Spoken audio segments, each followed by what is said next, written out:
Good day everyone. So today I'll be sharing to you a patient of mine all the way from Norway. By the way, she's a Filipina. Actually, she consulted me via online, via Facebook Messenger. She sent me a inquiry regarding rhinoplasty. And of course, pag mga Pilipina or mga OFW, what I'm recommending is always the all-natural rhinoplasty. So as we all know, marami tayong mga implants available in the market. We have the silicone, we have the Gore-Tex, and a lot more. But the problem with this is, meron siya syempreng risk for any rejection or infection. And for our patients all the way from abroad, galing sa ibang bansa, mga OFWs natin na mga kababayan, gusto natin wala sila syempreng mga risk of infection or rejection. That's why we chose the rib rhinoplasty. I'm Irene Suson, 40 years old from Norway. It was 2008 when I decided to went to Norway, and then luckily I found a job. I decided to work in Norway because of high cost living in the Philippines, that I think it's not enough to support my family, and of course to pursue my dreams.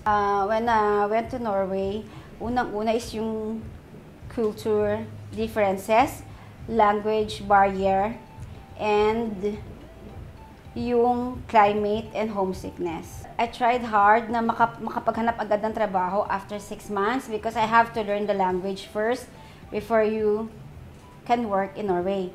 And then I tried to communicate with them through FB or social media para mabawasan ng konti yung homesickness. I work with European people in Norway. I always wanted to have a pointed nose just like them. And I always said, oh, I love your nose, I want to have that one. And they think that I'm crazy. Hindi nila maisip na, bakit gusto ko na magpagano ng nose, na Asian naman ako. So, before, it was a taboo. Parang usap-usapan pa, nag-enhance ka, so iba na yung tingin sa'yo ng tao. Marami ka nang maririnig na mga salita, mga marites. When I heard na naging uso na yung beauty enhancement sa Pilipinas, and then marami na nagpapagawa ng rhinoplasty, so I decide na why should I try? Para yung insecurities ko ba mawala, and then mas lalong mag-gain yung self-confidence ko. So hindi ko na kailangan mag-contour.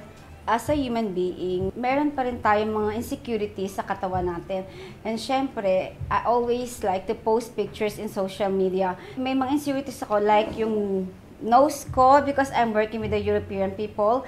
So that's why nakapag-decide ako na magpa-beauty enhancement sa Pilipinas. I have tried to search and then find a lot of clinics in the Philippines until I found SB Clinic because of Doc Pareja. At first, he is very accommodating.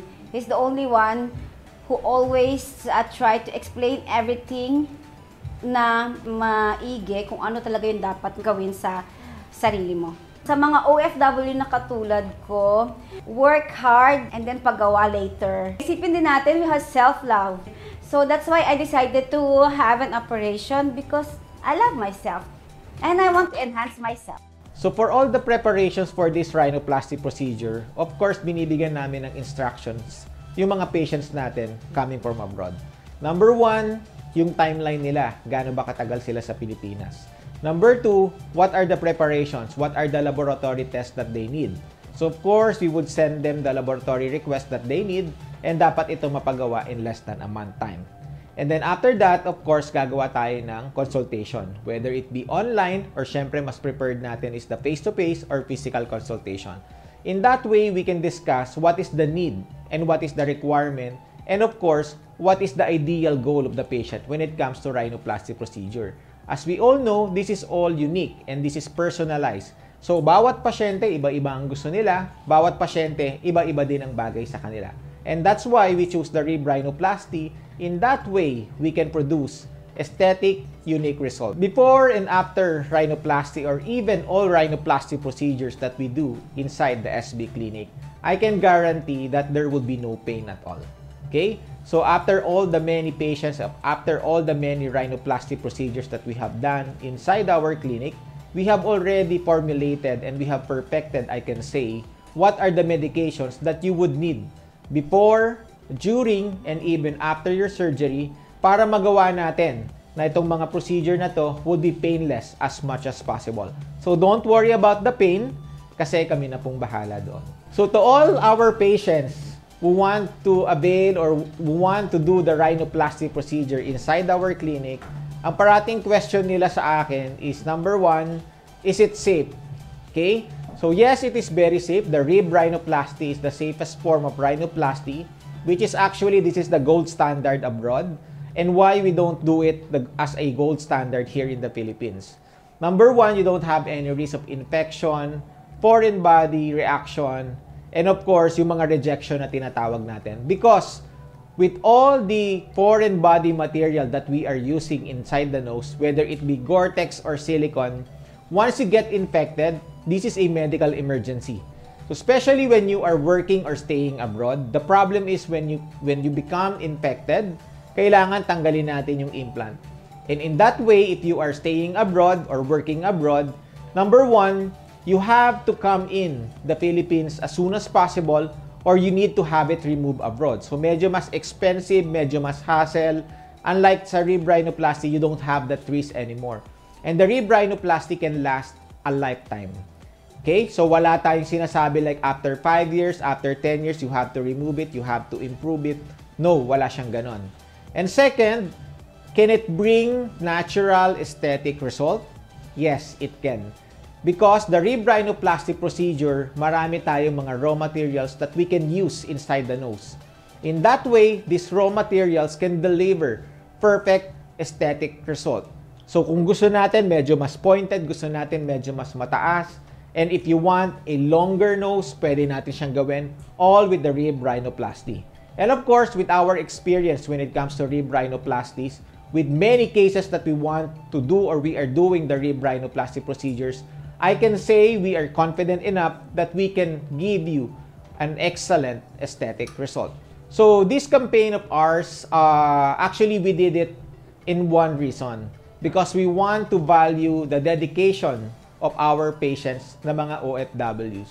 And lately, we have a lot of patients who are coming in, who are working abroad, and usually they have limited number of days or timeline when it comes to these procedures to be done.